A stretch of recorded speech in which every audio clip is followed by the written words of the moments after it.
Today, if you ask me, should you do an MBA, I'll really think hard. Like if I were today, I'm not sure I would. So I was looking at consulting and banking. Banking, after like meeting them for a few weeks, I realized they're not my cup of tea. Same thing. Banking is like a one-on-one kind of a same coding kind of a job. I was like, mere se nahi ho payega. So I was like, let me do something which is a little bit more people. Consulting is a lot more people than problem, to be honest, because I have to convince someone. It's never about the answer. It's about actually having the ability to make someone do what you want to do without realizing that it's your idea. This is my first time in NCR. and the coordinates takes me to a cow shed. So I'm like, dude, what the fuck? Where am I? What have I signed up for? Suddenly, like from being this high-flying fancy consultant, you're suddenly like doing like a very basic job to just understand the business. I think that is the time you have to be very comfortable with it for a period of time.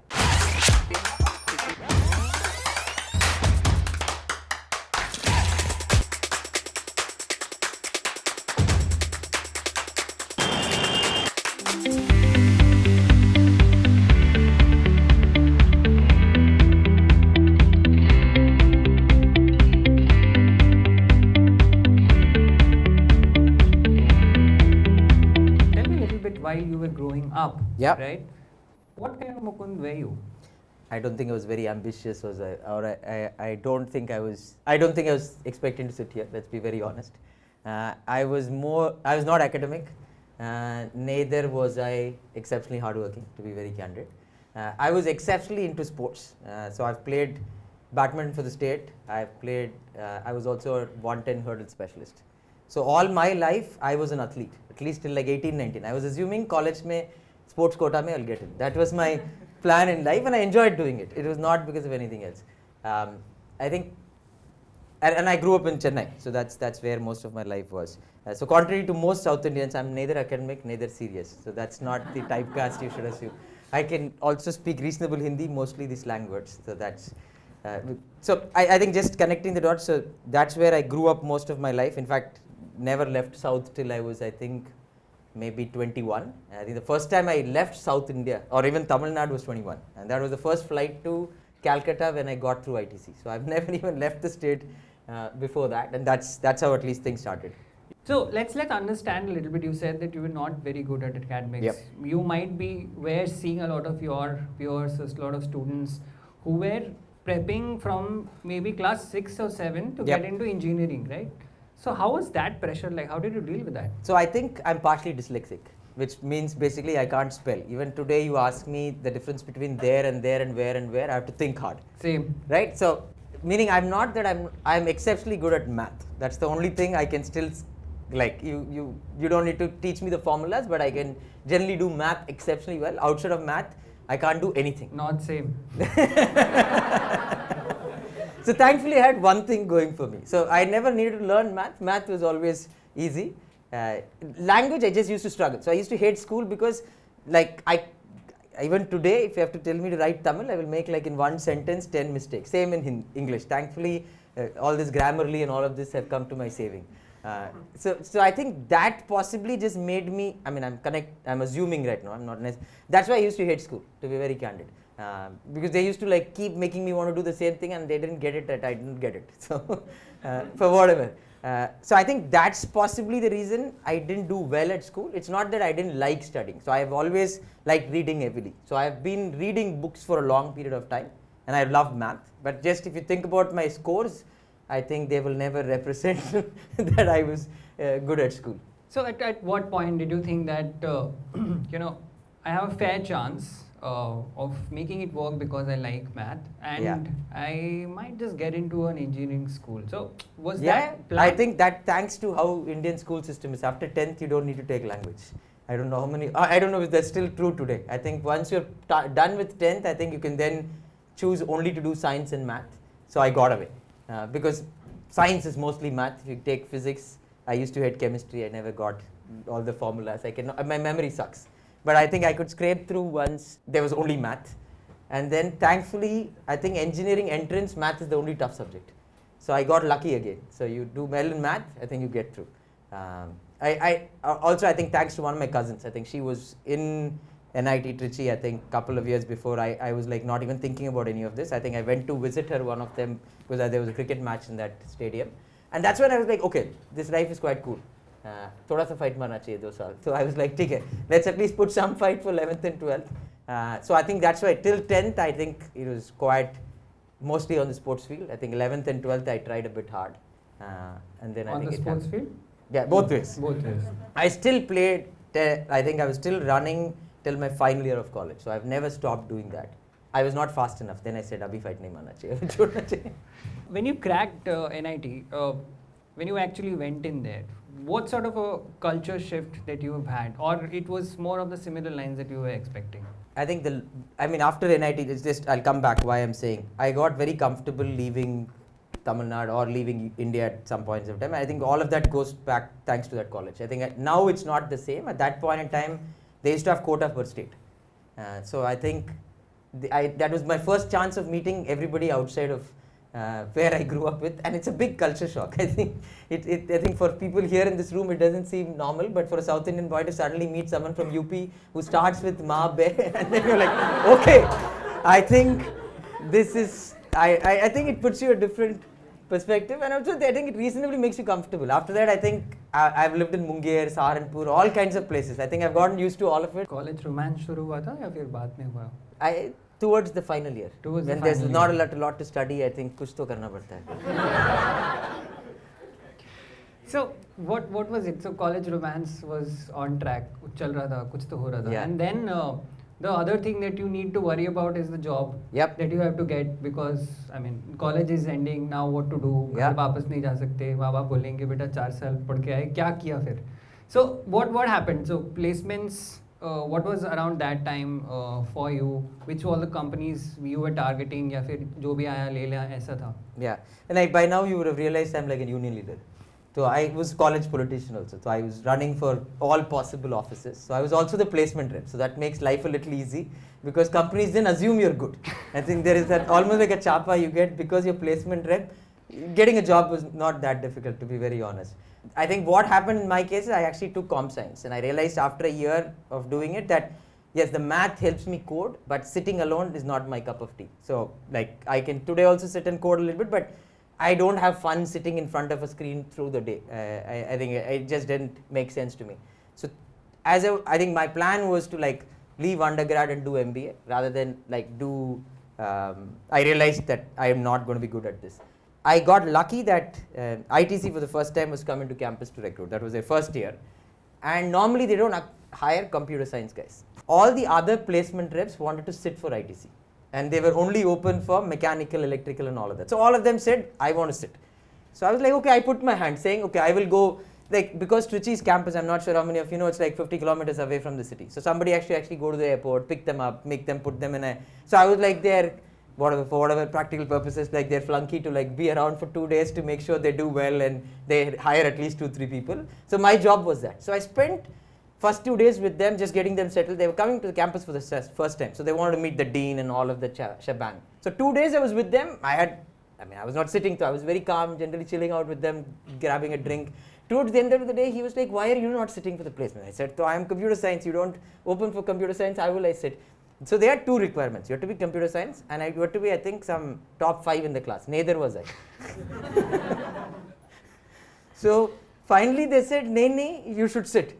So I said, if you relax the rules, I will sit. So then overnight they made an exception. And I think after that they've actually hired a lot more computer science. So it was more that it was not like a hard condition. They never thought about it. And that's how it happened. So their interview is also very different. So they do only group discussions and like there's no technical round. If there was a technical round, I don't think I would have got through. So I think it was a lot more about like, because the job is to run plants and factories. So if you're reasonably strong in like basic judgment and good at leadership, I think it gets through. But I think it was mostly an operational role that you took up, or was it something on the managerial side? That so they call management trainees. So in fact, they hire, I think it's like a batch, like 35 people from across the country again, from all campuses of India. And I think then we actually go through a 6-month, I think now it might be shorter, but at that time at least 6-7 months of chill time. So you actually have training. You're sitting in Park Hotel in Kolkata and going through training, which is not a bad idea. And then you get through and start in a factory or one of those. Right. And you said that you always wanted to go, always wanted to do an MBA, right? Engineering was not somewhere you wanted to stop. What took you 7 years to decide that you actually want to do an MBA? I don't think I wanted to do an MBA. I didn't want to do coding. So I think, and I don't think today you can all relate to it, right? Like 20 years back, utna chance nahi tha life mein. I think there used to be Infosys and all of these guys who would clean up 50% of the campus, and then the rest like would be like 2 seats of L&T and so on and so forth. So the majority of the opportunity was all there, and I didn't want to do that. I think, and my way of escaping that was saying, chalo MBA kar dete, fir there'll be like a sales job or something like that, which I will get. So escape ki zarurat nahi padi because ITC job exactly. So that was the reason, right? This one I enjoyed. I honestly speaking, like for the 6-7 years I was there, I truly enjoyed it. I don't think I kept thinking that I should do something. I think as I was getting older at ITC, that's when I realized, okay, then it starts to plateau out at some point in time. I was not still ready to kind of take that style of life. I think I'm slightly high Kida person, so I need to kind of keep doing something. I think that somewhere at that stage in life, I realized I have a lot more energy. I don't think I should settle down at this point in time. So what year was it around which you decided that you want to leave ITC now, and then you are going to try for something which a lot of these students also might be eyeing for currently? It was an Ivy League B school. How did that happen? And was it an easy peasy journey or there were hardships around? No, I think that's thanks to a lot of people who were at ITC. I think there were a lot of people who had already gone. So it was, I think, to some extent not like the first person doing it. It makes life a little easy because you speak to them, you learn. I think that's one thing which has helped me throughout. I've always been open to go tell people, I don't know, can you please explain me how this is done? And I think if you can keep that humility and sharam ke bina, if you ask people help you like no man's business, right? And people actually underestimate how much people go out of the way to help you. So throughout my life, I did the same thing. There were 3 years senior because there are these batch systems again, right? Like 3-4 years seniors were in these colleges, and I reached out to them saying, dude, what did you do? How did you do?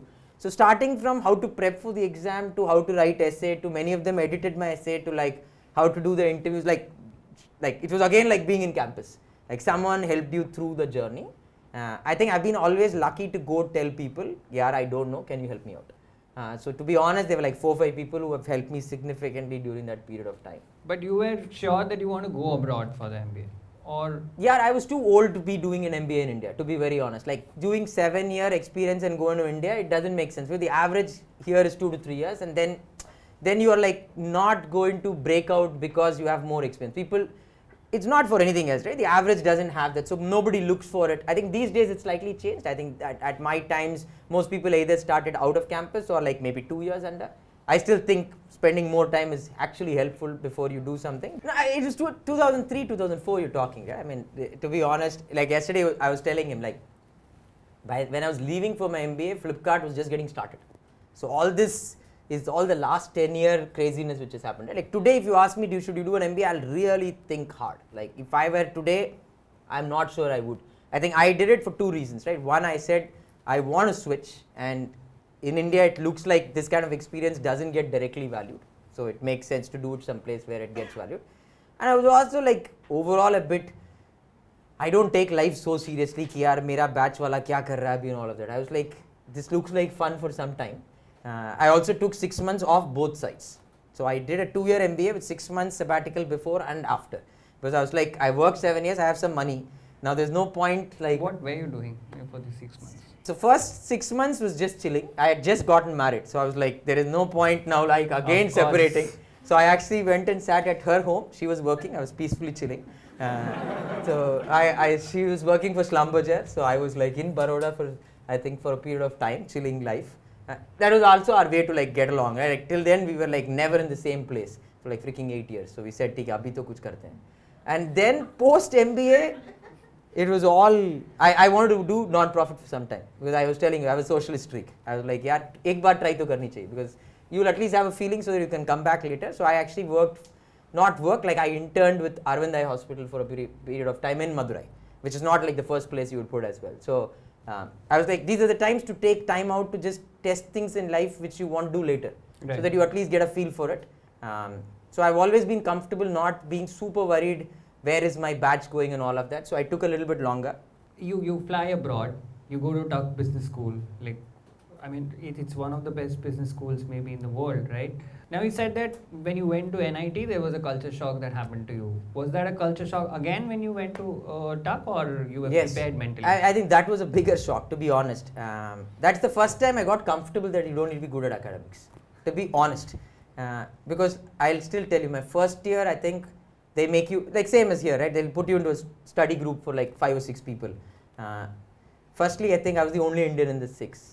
There was one person who was an ex-army marine, like hardcore. There was one person, I think, who was an ex-sports person, then one banker, and then one person who used to run a company before. So suddenly you're like, okay, there is not like one way to make life successful. I think here, unfortunately, I think these days it's changing quite a bit. I think otherwise there's like one set path, right? Like ye karna hai, iske baad ye karna hai, and then you're set. No, sorry, we at Altuni believe that there are different Okay. ways to go there, and that's why we do all this, whatever we are doing, to let people know. But I will say again in my times, and then you will say again I'm old. Yeah, continue please. No, I don't think it's changed even today, right? And there is a reasonable level of risk aversion to some extent. Say that let's stick to a very traditional path. I think that's the place which got me a bit more comfortable, because you see people from very different backgrounds all doing fine in life. You're like, okay, like then I can be a little more experimentative to take a few more risks. That way it was very good, I think. But I think same as NIT, right? 2 months in, I don't think we were so different. I think all that quickly vanishes in terms of, it's the same, alcohol, like they have some place of sport, it's the same. So during your time there, it's always said that I aspire to go abroad and do an MBA, right? What exactly is the value add for somebody who is going there? What did you think was the value add that you got? Because you said that in India it did not make sense because you had a 7-year-long experience, right? No, I think the fancy word which gets used is diversity, right? I think it oversimplifies it. But I think the truth is, if you are with people who are very different than you, and reasonable number of them, I think you do get broader in your way of thinking. That's, I think, as simple as that. And we've all seen that when you get a friend who's slightly different than you, right? It may not be even like he's very different than me, but I have friends like him, who are very creative, who are very thoughtful. Like I am exceptionally left-brained. But you hang out together, you come out way more creative. I think that is the simple truth, right? So unfortunately, I think in India, I think I was like, ITC was also like an undergrad engineering college, to be honest, right? Like all of us are very similar, like men who are engineers, who all are like math geeks. I think suddenly you put yourself in a different situation. I think it just makes you a bit more open. I'll give you a simple example. So I think maybe first year or something like this, there is this class called supply chain optimization. It's nothing but, I thought I'm some guru because I've done 7 years of operation. Already done that. Been there, like I will kill this shit. And then the game is like, and the good part about US is everything is a game. So this is like a simulation which is running live in the class, where say the teams are sitting wherever in the campus, but the game is being played real time. Where you have to take decisions like how much inventory will you hold, simple things like what's your minimum order quantity inventory and things like that, where you're planning, and the game is how much can you maximize the factory's output or something like that. So I was like linear math, all of this, and you did some crazy stuff, and I thought Vito will kill it. But we suddenly realized there were 10 teams competing, we ended up 6th. I was like, damn, this is quite embarrassing. and then it actually hit me, because some of the other people took very different choices on what they would have done, because they didn't come with the baggage I came of math and supply chain and all of it, right? Like a simple thing. I always think everything linearly, right? So you said variability here, break it into 6 factories and put them all around the country and all of that. Somebody decided, no, I will build 1 factory in China and I will do these 3 things, and so his cost was a lot lower. So the point is not the math of it. The point is, I think you quickly realize there is many ways to solve a problem. And I think we are all sometimes very unidimensional, and I think some of these places, because they attract people from very different backgrounds, tend to have diversity. It's not because it's US it's diverse, it's just that they've made a conscious effort for the campus to have very different type of people. They're all not just math geeks. Unfortunately here, you have to crack, you have to be a math geek. So then everybody in the room is math geek, then everybody thinks the same way. I think that is, the distinction. So the respect for different points of view gets better. So today if someone else says something different than me, I don't necessarily shoot it down. So this problem solving acumen that you got from the peers also, was that the reason that told you that, consulting will be the right fit for you? Or there was something else that was happening in your mind back then? No, I think two things, right? We have to also be realistic. So one is there are lots of hiring restrictions when you go abroad. I think we should be eyes wide open. Let's talk about that. Yeah. So one is, I think when you go abroad, there are enough. Firstly, there are like many quotas, right, to hiring. And like I think if you're in the US, you need an H1B. But that pretty much puts the bar on how many companies can first hire you, because the paperwork is crazy. I mean, I've done it a few times. So I think one that limits. So I think I didn't go eyes wide open on all of these things, to be very honest. I have always first shot and then aimed. So I said, chale jaate, fir samajh lenge. So I think once I got there, I realized, okay, there are certain things I was thinking of doing. Those things may not be immediately feasible for two reasons. One, I have a huge loan, and second, there are these restrictions. Much? It is pretty large. At that time itself, it was, I think, so I got lucky. I got second year waived off. But I think if I'd done the full 2 years, it would be like almost $200,000. That's like 1.5 crores that time. So now it's 2 crores, most likely. You get a loan. It's like, but it's expensive. It's very expensive. And my father actually told before I left. By the way, I left in 2009, which was the financial crisis. I'm not sure how many of you remember. My father actually told me, I'm not underwriting this. This is too much risk. So, that's the true story. So thankfully, the banks were willing to underwrite me. So I think that puts certain restrictions. So you have to be a little pragmatic in choices of career. So I wanted to choose something which did have a lot of problem solving and I'll enjoy, and also were open to hiring folks who were from not US background, right? So that's how consulting happened. So I was looking at consulting and banking after like meeting them for a few weeks. I realized they're not my cup of tea. Same thing. Banking is like a one-on-one kind of a same coding kind of a job. I was like, mere se nahi ho payega. So I was like, let me do something which is a little bit more people. Consulting is a lot more people than problem, to be honest, because I have to convince someone. It's never about the answer. It's about actually having the ability to make someone do what you want to do without realizing that it's your idea. So that I think that I was like, हाँ ये मेरे को समझ में आता है. Let's do this. So was there a story behind you getting into BCG also? Because you seem like a person who has a bag full of stories with any place that you go into. No, this one actually was reasonably boring. I think I don't think there was any fancy story. I think I in fact got through summer intern as well. So I actually the good part is 4th month of first year your summer internship is done. So my rest 18 months was actually peaceful, because once you get this through, then I think life settles down a little bit. Correct. So this one actually was not very action oriented. But were you liking, so when you actually went in to do your internship at BCG, the kind of work that you saw, somewhere in the back of your mind, it was definitely there that ki crack to kar rahe hain kyunki 2 crore ka loan hai, yep. Right? But were you actually liking the kind of work that you were doing, or you were supposed to do there? So to be very honest, I think even now I'm reasonably insecure. I think if I take back, BCG would have been what, like 12, 13 years back. I don't think I felt I was the sharpest in the room, nor the academics or all of it, right? So I also wanted to prove to myself that I actually can sit in a room with, say, like really senior folks or a CEO and actually like make sense. So to some extent, it was also that fighting spirit which keeps coming back. So at least BCG was, I don't think I had honestly it as an option of thinking I will like or not. I almost get into everything saying I have to be good at it, rather than saying should I like it. Like is a very ephemeral thing, right? We can all like many things. I think if you start putting fight and if you start liking it, then you'll start liking it. Liking comes from being good at it to a certain extent. Right. So I think I went into it with the mindset that I want to see how good I am rather than whether I like it or not. So I think I never thought about it in that frame. So how were you becoming good? Tell us a little bit about some of the projects that you handled, the kind of work that you were doing back there, and how did that shape you up as a consultant? So I think I back work a little bit. So I was clear that I will come back to India. I was telling Paul, in fact, I had my bank account and phone number active. So it was never like I left India.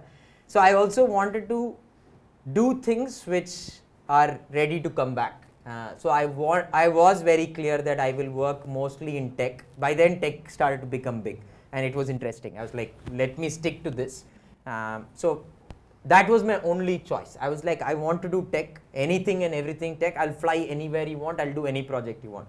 So I used to be based out of Texas, but I used to fly to like Boston, Kansas, West. I mean, just to put it in perspective, these are like 4-5 hour flights every week.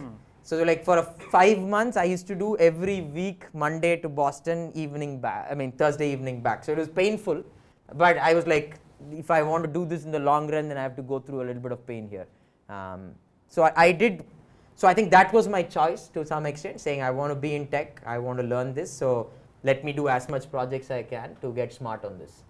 Can you tell us a little bit about any of the projects that you worked on that has stayed with you, which you still remember saying that this was the most difficult one in the 3 years that you spent there? So I think quite a few. I think lots of sleepless nights. But I used to do mostly due diligence. For people who don't know what does due diligence mean, it basically means somebody wants to buy something and they're like asking you, should I buy or not? So they put on the, so it's not like advice. This one slightly goes beyond advice because you have to tell a yes or no decision. It's, you can't get away by saying, आप ये भी कर सकते हो, वो भी कर सकते हो. So I think ऐसा consultant मैं बनूँगा. So this one puts you in a spot saying you have to tell me an answer, yes or no. And usually you get like 4 or 5 weeks and the deal size is in a few billions. So it's not chump change, it is not, you can't get away by giving goli and you have to give yes, no answer. So those have been very painful, honestly, because you look at the numbers, there is no clear answer. Now you have to put some logic to it. And that's when I realized that I can't be a consultant for long. Because I was like, yeah, all this decision is conviction led. I mean, fancy word for saying gut. Like there is no logic to many of these. Our major decisions in life are not math driven, right? Where we study, who we marry, what we want to do in life. These are all at the end of the day, like feel aa jati hai, chalo karte hain. So this is like that decision, right? Feel aa gaya ki nahi aaya. Of course, it's on the margin I'm talking. Like there are some which are obviously bad, there are some which are obviously good, but same. Like Google buying YouTube today, when they bought it, they were like, what's wrong with you guys? When Facebook bought Instagram, I'm not sure how many of you should go back and read, they bought it for like, I think $1 billion or so. Correct. And they had nothing. People were like, you are people were writing big posters saying this is the most dumbest thing to do. But like, look at what happened later, right? And so all of these feel ideas. These are not like math or like some perfect logic and you do a financial Excel sheet and gives you answer. Because Excel sheet mein kuch bhi dal sakte hain. I think that everybody in this room knows. So I think that's when I realized I like this conviction led thing. Like if you get a conviction, you go do something and you be at it for a little while to see what happens. And that's the journey I think has always been interesting. Right.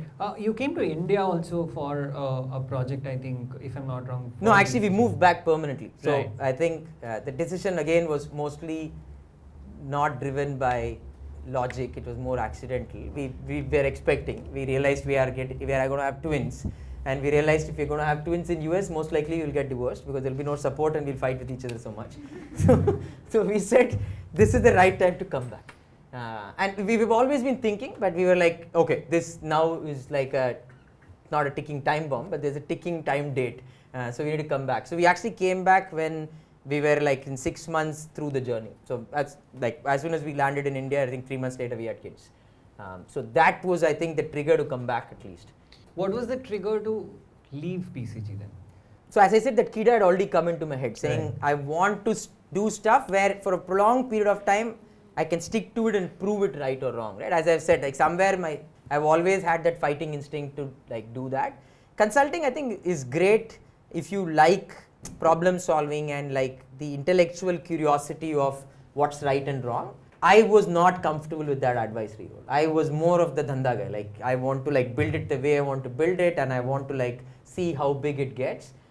Once you have that kida, I realized it's better to like switch when you have the kida. So no point waiting for a promotion and all of that. So I was like actually 2 months away from promotion. I said, no, I'm done. Like I think kida aa gaya. Chalo, I think it's time to go. And that kida led you to, maybe one of the fastest growing startups in India? Yes, at that point in time. This would be 2015. Yes, Zomato was still fairly young at that point in time. But I have a question. Yeah. You have an Ivy League B school. You have BCG, right? And then you decide that you want to join a startup, that too in India. How difficult was that choice? I think, as you would have realized by now, I don't think too much. I am more Kida. heart is person important. than logic person. I think that has served me well, and I see. जब कीड़ा आ जाता है, you should go do it. See, I always also felt what is the downside. Worst case क्या होगा? एक साल करेंगे, पसंद नहीं आएगा. Either I will get a job back at BCG or one of the places. इतना तो life में already कर चुका हूँ. Like if it was age 20, I would have been more insecure. By then I was like, okay, I have some credibility. I can get a job if that is what it boils down to. I think we also sometimes overestimate these risks, right? And yes, people will say, yeah, इसने एक साल waste कर दिया, हाँ, batch से एक साल पीछे, मतलब. I don't think once you get a little old, all that doesn't matter. So honestly, I didn't think too hard. That's why I was saying I was actually 2 months away from promotion. But then I started to have this kida, like I said before, I sharam ke bina go ask people. I did the same thing. There were a few of my friends who were already in startup. Then I started to call them saying, how's life? What do you guys do?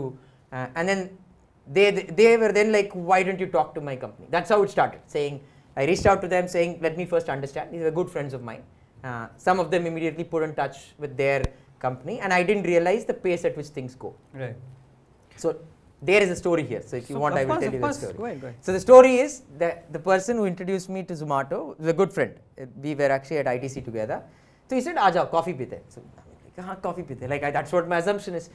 I didn't know the code word in startup for coffee pite means interview hai. Or like this is recruiting. Like I didn't realize that code word, and I was like reasonably naive, right? So this is a Saturday evening. I say okay. At that time, Zomato's office used to be in sector 44. It's like right behind us. Mostly Jin startups के पास office नहीं होता है उनके लिए तो definitely इसका मतलब interview. Exactly. So anyway, these were days I think where none of us. This was not a big deal by then. So I go first. They straight away go make me meet Dipinder Goyal, who is the founder of the company. We start talking, and I'm like, just talking because I didn't realize that this is evaluatory or any of that nature. Right? So we were just like talking for a long period of time. Then one more chat, then one more chat. Then I realized, okay, यहाँ पे तो evaluation चल रही है. This is not a coffee chat. And by the end of the day, they said, हाँ, come join us. So I was looking out, to be very honest, but it was not like seriously interview there. Like I didn't even have a resume, LinkedIn, none of it. It just happened accidentally, and I think that's good, right? I think you play with serendipity, it goes a long way. So that's how it started, to be very honest. So help us understand how big Zomato was at that time when you came in at Zomato, and what were you trying to build at Zomato back then? So to be honest, I didn't think all of this before joining. So we have to be candid about that. Again, the logic was very simple. I was like, by then I had twins. So they were like 4 months old. So I can't do myself some. I mean, I still have a bank loan going through. I have young kids. That's another interesting part. Your bank loan was still continuing. Yeah, 200,000. 2 crore की loan 2 साल में थोड़ी जाता है. Like I had a second year scholarship. So mine finished in 3.5 years, but I was literally starting zero again, right? So, but you're 35-year-old starting zero with 2 young kids, it puts you under a little bit of pressure. So I was like, I needed some kind of liquidity and cash flow to happen. So I knew it was not starting up. I needed some place which is a little bit stable and not very early, right? Because then you don't know whether in 6 months it will survive or not. So I did be a bit safe in that respect to choose. By then Zomato was already reasonably well known. They were a unicorn already. They were fairly large and successful by the time I joined. While you said that you were the chief business officer there, you were building the business there. What sort of business building was happening at that point in time? What was your role? आप ऐसे restaurants में जाते थे, उनको बोलते थे अच्छा Zomato ले लो. Yeah. ऐसा होता था? No, I think 2015 is where Zomato changed. Or today's Zomato was starting to get created in 2015. So till 2015, Zomato used to be a classifieds, the fancy word for saying, like it was a listing platform. You could go and see ratings, menus and all of that. That business grew, but I think we realized that at some point in time, only that will not be sufficient. And that was the time when a lot of food delivery startups started. Like there was, I think 6 or 7 at that point in time. There was of course Swiggy, and then there was many more, Tiny Owl. I don't even remember the names. I don't think any of you, I don't think people in this room would remember any of them. But there were like lots of them. So Zomato finally realized कि यार हमें भी करना पड़ेगा. So they set up a small team to do it. Incidentally, I never joined for the team. Mine was like, हाँ आ जाओ. I was like, हाँ आ जाते हैं. And then when JD मिला था? JD मिला था कोई? नहीं, No, there is no concept of JD in a startup, right? Like they're like, "Kha jao, aa jaate hain." Like that's how usually it is, right? And then you join. So I was fairly naive at multiple points in time in life, but it plays out okay. So I think then I come in, they realize I have some operations background. This delivery business seems to be like surely not an tech business, so they need someone with bit of an ops as well to help run it. That's how I started with that business. When I joined, I think we used to do maybe 100 orders a day. We were like 80 people. That was the team. I think in like 6-7 months, I started to run the India business for Zomato, and that's how it started. But what did I do is the first week has an interesting story. Since you like stories, I will tell you a story. Of course. Just to also know the reality of working for a startup, right? Because from Bahar, it looks all sexy and cool, right? Like, so imagine 2 weeks before I'm at BCG, by the way, I left and joined within 3 days of gap because there was just like, it took a little longer to leave BCG. So previous week, I'm in, I think, one of these fancy Sheratons or Westin, with a client meeting in, I think, Kolkata. They come back. Next week, I joined Zomato here in Sector 44. They are just launching their food delivery business. So you have to go put the phone in every restaurant. And I think today, all of this doesn't happen, but that tab is where you get your order. So you have to first go install it in every restaurant. So and the induction was go install it in 100 restaurants. That was the job. And not even sales, like the restaurant already knows I'm coming and I have to just go fit it and teach them like how this works, because if you don't even understand how it works, it's very difficult to run the business. So first day I go to Greater Noida, that too from Gurgaon. This is my first time in NCR. and the coordinates takes me to a cow shed. So I'm like, dude, what the fuck? Where am I? What have I signed up for? First they realized the coordinates was a little off. It was like 50 meters off. The restaurant was actually in the first floor of a small building. Because Google Maps was also developing, no? Yeah. And it was 50 meters off. It was like one small gully in like a cow shed. Next to that a building. First floor there is a small cloud restaurant. I mean today we call it cloud. That time they used to say small restaurant. And that's where I had to go put it. And then that puts you exceptionally humble, right? All of this sounds sex like today, right? Like at that point in time, there are many times I question what am I doing, because suddenly like from being this high flying fancy consultant, you're suddenly like doing like a very basic job to just understand the business.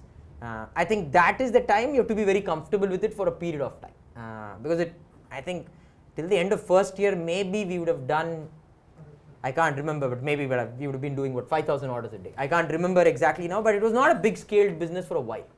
Also, I think it puts your feet to the ground also. Yeah. I think it tests you completely, right? You can't give goli and gyal. Like if you are not able to go sell, your salesperson will never trust you. So I think I know every possible restaurant owner in this city and this country only because of that. So many of them I still have on their phone number, which now comes to very good help for me if I want to like throw a surprise for someone. But I had to literally go stand outside their door for many hours. Like today Zomato is big in this business, right? That time, like we were also one more person. So I have had times where I've sat 3 hours outside to just get a meeting with owner. So fight to marni padti hai. So I think that's the time you have to be comfortable with that same fighting spirit. Like none of this what we're talking is easy, right? Like you can sit here and give gyan. But the reality is that gyan flies away the first day when you go and do that meeting. Because you're like, oh fuck, he doesn't care what I have studied, doesn't care whatever I have done. I have to go tell him why this is helpful for him and why his dhanda will be better. He doesn't care who I am. If this business doesn't make sense to him, he's going to say, sorry beta, chala jao. And in Delhi it will be more colorful than that. But in so many words he will get there. And wo bhi ho chuka hai. So I think that's what grounds you, right? Very fast. And can you do all of it, right? At the same time, can you do that? Same time run a sales team. Same time sometimes sit in the board meeting and ask for funding. Can you do the whole 9 yards is where I think it is tough, and doing the groundwork gets you prepared for it. Because I can go sit with someone with conviction and say, nah, this is why I need the money, this is how the business works, this is why you need to do it. It gives you a lot more grounding in reality. So while you were growing Zomato, how much growth happened in the 3 years that you spent there? How did you, manage that Zomato has a visibility now? And what was your contribution overall to that? I think in hindsight, I can say how much it grew and all. Honestly, when you're going through it, you don't remember any of it. Or you don't like really understand what's going on. Put it in perspective, right? I think, as I said, when I joined, maybe we were doing 3,000, 5,000 orders a full month. When I left, we were doing 6 million orders a month. You can do the math. I think I was running a team of 50 people. When I left, I was running a team of 5,000 people. Like for like first 1.5 years, I knew people by face. After some time, I didn't know who were they, to be very honest. That's how big it became, right? I think when you're inside it, you actually don't realize it's becoming that big. Because every day I'm still like struggling with the same problem. You never feel comfortable. You're always feeling you're behind the business, right? Because when it's growing this fast, you always feel you're out of depth. Because there are more problems to solve than there is time to sit back. So till I left, I actually didn't realize how big it became. I've always believed one thing in my life, right? It's not about work or personal life. Maza nahi aa raha hai to nikalna chahiye.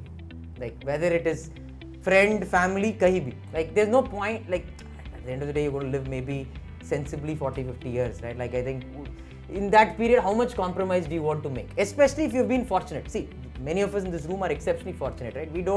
We are not in this room struggling to meet daily meal or like put a roof under our roof. वो सब fight नहीं है life में. So if you've gotten lucky and if you're fortunate, then पूरा life खेलना चाहिए. Like you should not then compromise just because you are like worried about 20 things.